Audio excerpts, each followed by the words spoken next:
الحمد لله رب العالمين والصلاة والسلام على سيد المرسلين وعلى آله وأصحابه أجمعين أما بعد فقد قال الله تعالى في القرآن العظيم وفي الفرقان المجيد فأعوذ بالله من الشيطان الرجيم بسم الله الرحمن الرحيم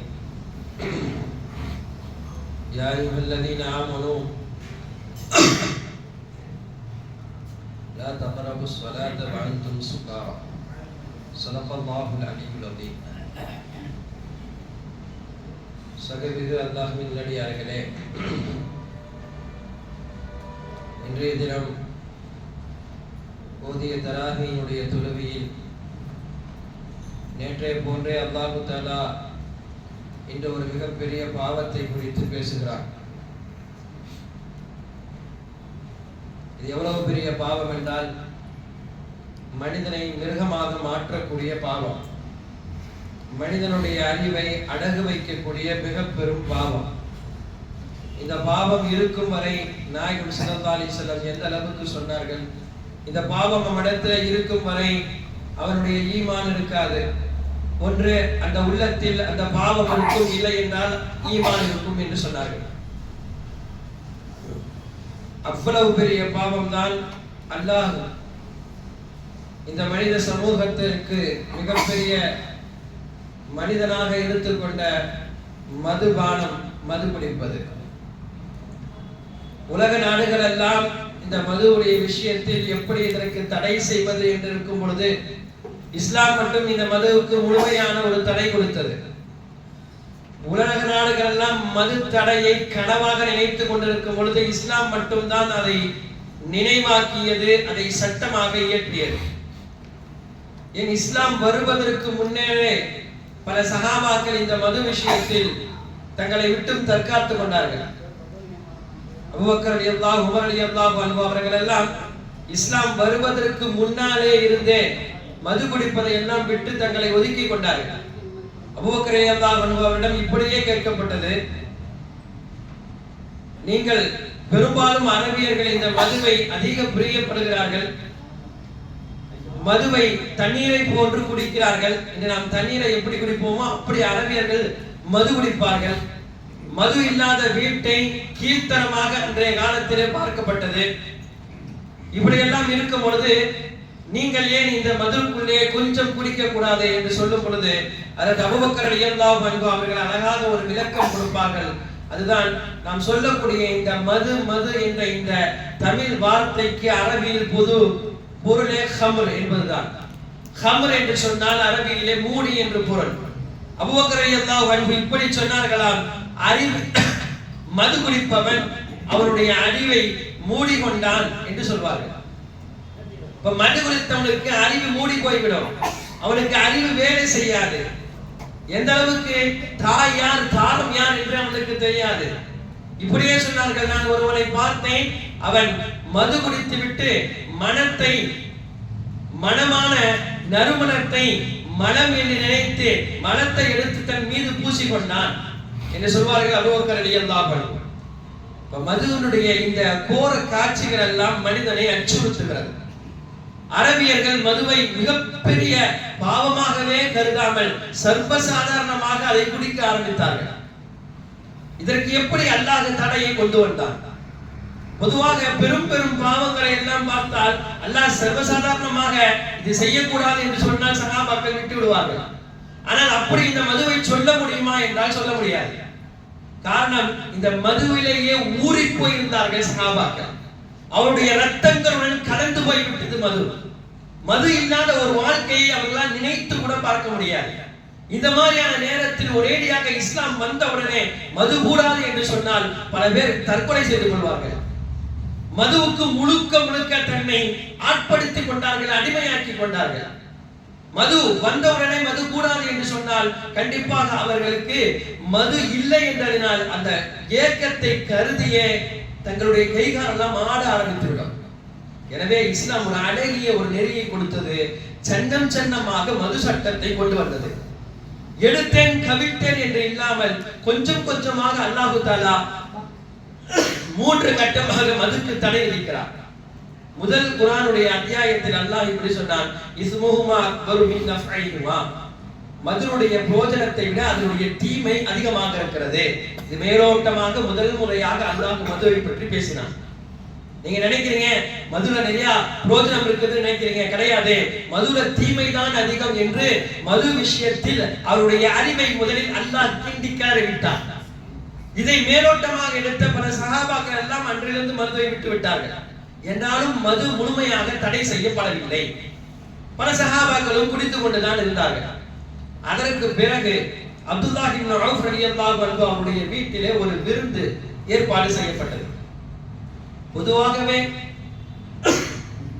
விருந்து ஏற்பாடு என்று சொன்னாலே சஹாபாக்களுடைய வீட்டில், விருந்துடைய வீட்டில் அந்த விருந்து நடந்து முடிந்த பிறகு மது கொடுப்பது என்பது வழக்கமாகவே இருந்தது. இதை வழக்கமாக்கி கொண்டிருந்தார்கள். அதுபோல அந்த விருந்து முடிந்தவுடன் எல்லா சஹாபாக்களுக்கும் மது வழங்கப்பட்டது. எல்லாரும் குடிக்க ஆரம்பித்து விட்டார்கள். மக்ரிபினுடைய நேரம் நெருக்கம். மக்ரிபினுடைய நேரம் வந்தவுடன் மக்ரிபையும் தொழுக வைப்பதற்கு வந்து விட்டார்கள்.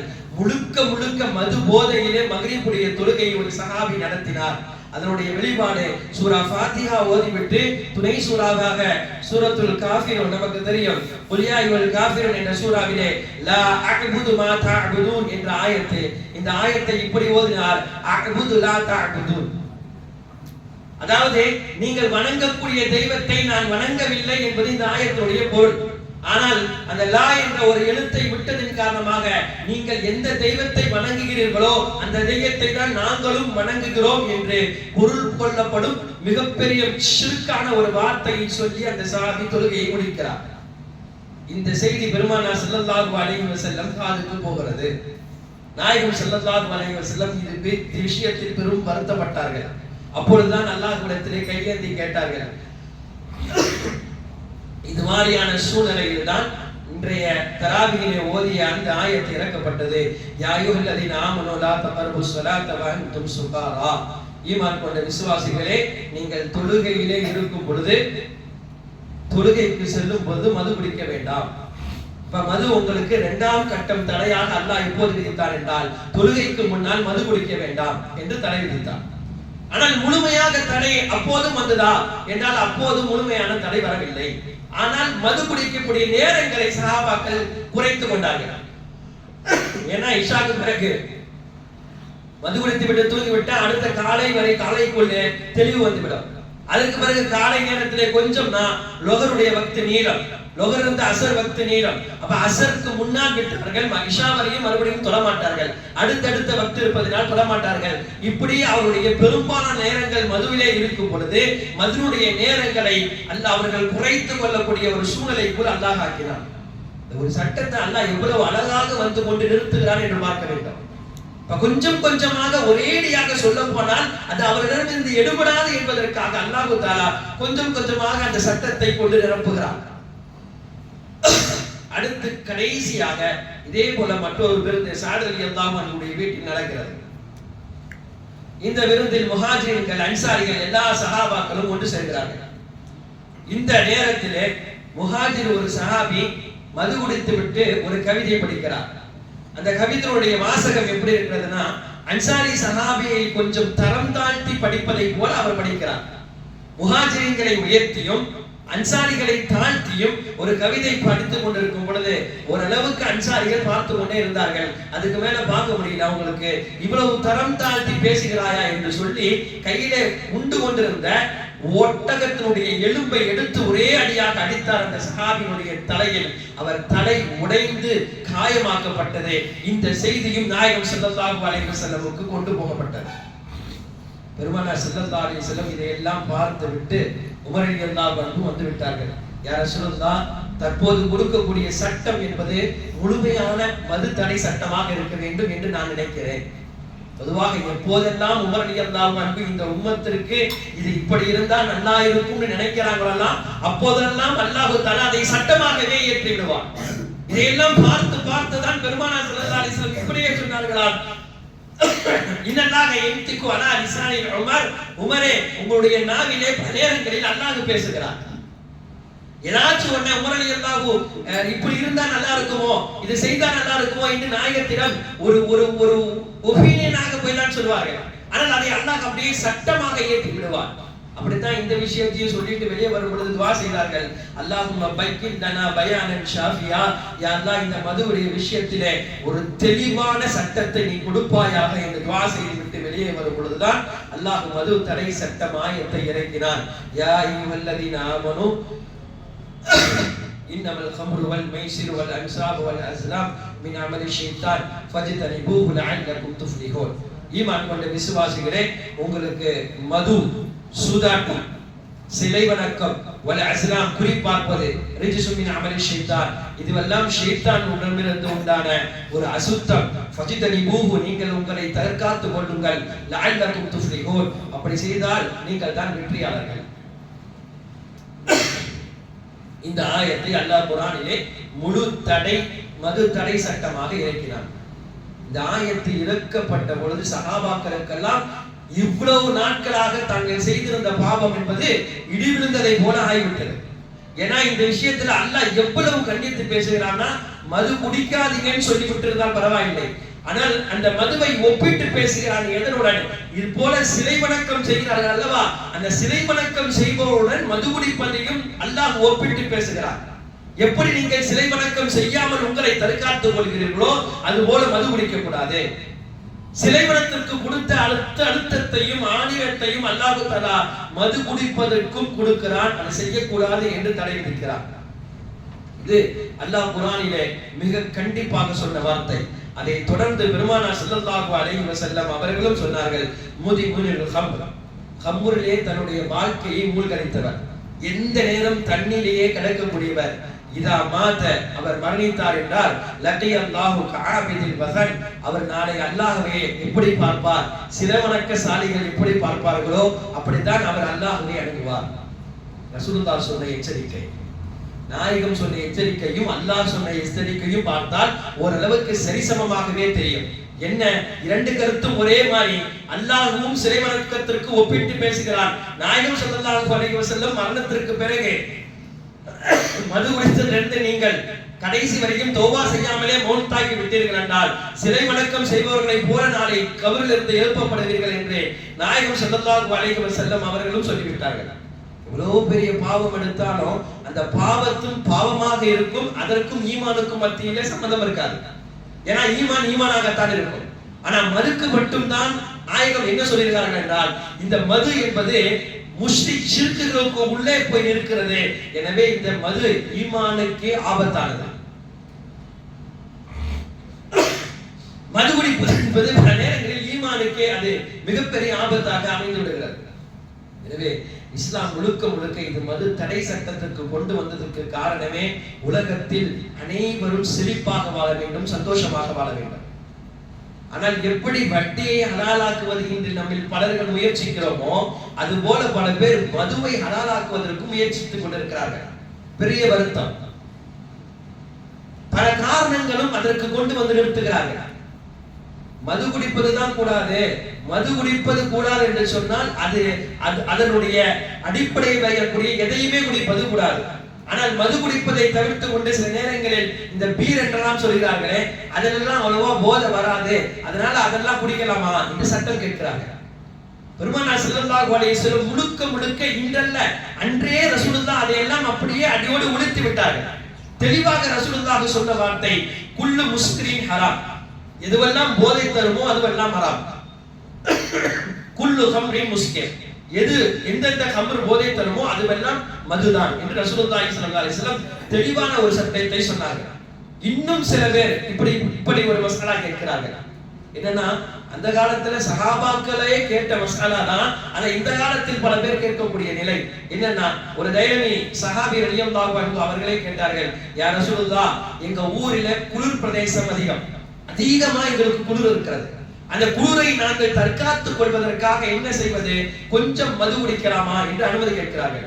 அது எப்படி இருக்கிறது என்றால், கோதுமையினால் நாங்கள் அதை அந்த பாதத்தை கோதுமையினால் நாங்கள் அதை உருவாக்கி இருக்கிறோம், நாங்கள் அதை குடிப்பதற்கு எங்களுக்கு கூடுமா, ஏன்னா குளிர் நேரத்துல அது போல குடிச்சா எங்களுக்கு ஒரு சூடு ஏற்படும், என்று கேட்கிறார்கள். அப்ப நபி ஸல்லல்லாஹு அலைஹி வஸல்லம் கேட்ட கேள்வி ஒன்றுதான், நீங்கள் குடித்தால் உங்களுக்கு அதிலே மது போதை ஏறுமா என்று கேட்டார்கள். போதை வருமான்னு கேட்டார்கள். அப்ப அந்த சஹாபி சொன்னார், போதை வரும். ஏன்னா போதை வந்தாதான் அந்த குளிருக்கு அதை தணிக்கும், அதனால அது போதை வரும் என்று சொல்லும் பொழுது நாயகம் ஸல்லல்லாஹு அலைஹி வஸல்லம் சொன்னார்கள், அப்படின்னா அது செய்யக்கூடாது என்று தடுத்தார்கள். அடுத்து அந்த சஹாபி கேட்டார், யா ரசூலுல்லாஹ், போதை வருகிறது என்று சொன்னால் அந்த போதை உச்சகட்டத்தில் போனாதான், அதிகமாக குடிச்சாதான் போதை ஏறும். சர்வசாதாரணமாக கொஞ்சோண்டு குடிச்சாதான் போதை ஏறாதுன்னு சொல்லுவாங்க. அப்ப ரொம்ப குடிக்கும் பொழுதுதான் போதை ஏறுமா? அந்த நேரத்துல மனிதன் தலைகீழாக ஆகி போவானா? அதனால அந்த அளவுக்கு எல்லாம் குடிக்கல, கொஞ்சமா குடிச்சுக்கலாமா என்று கேட்கும் பொழுதுதான் நாயகம் சொன்ன வார்த்தை, நீங்கள் ஒரு மிடர் அல்ல, ஒரு சொட்டு குடிச்சாலும் ஹராம் தான், ஒரு பாட்டில் குடித்தாலும் ஹராம் தான் என்று பெருமானார் ஸல்லல்லாஹு அலைஹி வஸல்லம் மிக தெளிவாக சட்டத்தை எடுத்து சொன்னார்கள். இப்படி ஏராளமான பேர் இந்த மதுவை ஹலாலாக்குவதற்கு முன் வரும் பொழுது பெருமானார் ஸல்லல்லாஹு அலைஹி வஸல்லம் அன்றே மது முழுக்க தடை சட்டம் என்பதை தெளிவாக சொல்லிவிட்டார்கள். ஒரு விறகு வெட்டி சஹாபி வந்தும் கேட்டார், யா ரசூலுல்லாஹ், நான் தூரமாக காடுகளில் போய் விறகு வெட்டி கொண்டு வந்து சேர்க்கிறேன். இப்படி நாம் சேர்க்கக்கூடிய நேரத்திலே நடுநிசையிலே நான் வீட்டுக்கு வர வேண்டிய நேரமாகி விடுகிறது. இதனால் எனக்கு உடல் வலி அதிகமாகி விடுகிறது, என்னால் தாங்க முடியவில்லை. என் உடல் வலியை தணிப்பதற்காக, இப்படிதான் பல காரணத்துக்காக தான் மது குடிக்கிறேன்னு சொல்றாங்க. அவர் அதை தான் சொன்னார், என் உடல் வலியை நான் கொஞ்சம் அமைதிப்படுத்துவதற்காக மது குடிக்கலாமா, அனுமதி இருக்கிறதா கேட்டார்கள். பெருமானார் ஸல்லல்லாஹு அலைஹி வஸல்லம் சொன்ன ஒரே வார்த்தை, நீங்கள் இது போல ஆயிரம் காரணங்களை கொண்டு வந்து சாக்காக சொன்னாலும் நான் சொல்லக்கூடிய வார்த்தை ஒன்றுதான், ஒரு மிடராக இருக்கட்டும், ஒரு சொட்டாக இருக்கட்டும், அல்லாஹ் அதை ஹராம் என்று சொல்லிவிட்டால் ஹராம் தான், அதில் எந்த விதமான சமரசமும் செய்ய முடியாது என்று நாயகம் ஸல்லல்லாஹு அலைஹி வஸல்லம் அவர்கள் தெளிவாக சொன்னார்கள். பொதுவாக எதுவெல்லாம் ஹராமோ அந்த ஹராமிலே அல்லாஹ் ஆரோக்கியத்தை வைக்க மாட்டான். பல பேர் அதை நினைத்து கேட்கிறார்கள். சில பேர் இப்படியும் சொல்றாங்க, எனக்கு இந்த மாதிரி ஆயிடுச்சு, இது மது குடிச்சாதான் இதுக்கு ஆரோக்கியம் சொல்றாங்க என்பதாக பல பேர் சொல்றதை கேட்டு பேசக்கூடிய நிலை. இஸ்லாத்துடைய ஒரு கொள்கையும் கருத்தும் ஒன்றே ஒன்றுதான். அல்லாஹ் சொல்லிவிட்டான், அல்லாஹ் எதுல ஹராமை வைத்திருக்கிறானோ அதிலே கண்டிப்பாக ஆரோக்கியம் இருக்காது. ஹராமிலே ஷிஃபாவை தேடுபவன் இந்த கட்டத்திலும் அதை தேடக்கூடாது. அப்படி ஒரு ஆரோக்கியத்தை அல்லாஹ் கொடுக்கவே மாட்டான். ஆரோக்கியம் கொடுப்பதும் ஷிஃபாவை கொடுப்பதும் அல்லாஹ் தானே. அல்லாஹ் தானே தன் கையிலே எல்லாம் வைத்திருக்கிறான். அப்படி இருக்கும் பொழுது நான் நினைச்சதை எல்லாம் எனக்கு ஆரோக்கியமாக எடுத்தால் அதை அல்லாஹ் அனுமதிக்க மாட்டான். எனவே மனிதனுடைய பெரும் பாவங்களிலே ஆகப்பெரிய பாவம் என்பது உம்முல் ஹவாயிஸ். உஸ்மான் ரலியல்லாஹு அன்ஹு அவர்கள் சொன்னார்கள், மது எல்லா பாவத்திற்கும் தாய் என்று சொன்னார்கள். மது குடித்தவன் தலைகீழாக ஆகி போகுவான் என்று சொன்னார்கள். பெரிதொரு காலத்திலே ஒரு மனிதர் இருந்தாராம், வணக்கசாலி, மிகப்பெரிய வணக்கசாலி. அந்த வணக்கசாலியை ஒரு விபச்சாரி பெண் ஆசைப்பட்டார். எப்படியாவது வேண்டும் என்று நினைத்தார், என்னவெல்லாம் செய்து பார்த்தார்.